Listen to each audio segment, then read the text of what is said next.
Paling nice ni daripada depan ni laut terus.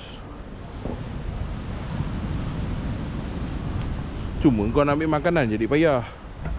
Kau nak ambil makanan, wah, berapa kali kau nak patah balik, Mat.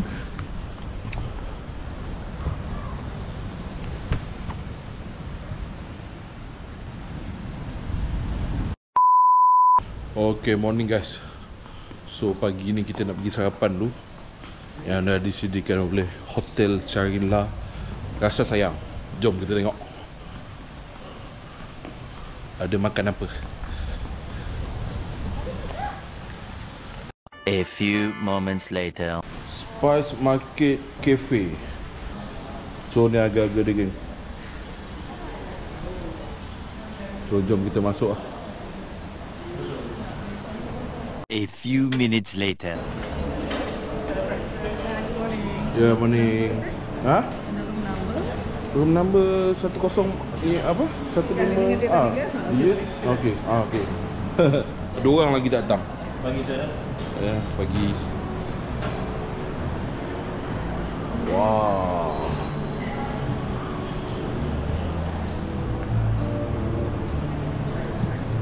Dalam ni terlampau sejuk. Kita cari tempat outdoor lah. Sejuk, terlampau sejuk.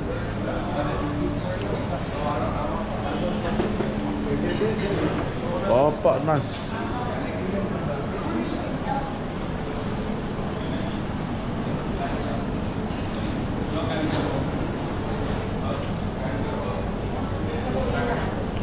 Weh, sejuk teruk, Mat. Angin, aircon dia kuat gila. Sejuk teruk. Sekali tempat.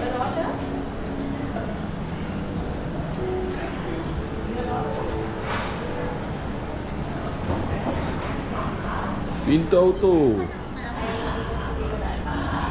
Kakak.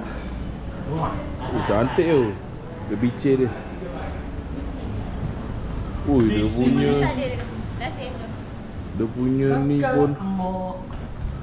Kakak, ada apa sana tu? Korang tengok ah. Nanti. Terus ke laut, nampak? Wah. Dapat nice. Kau nak iling-iling makan-makan, ha? Sini pun boleh. Paling nice ni daripada depan ni laut terus.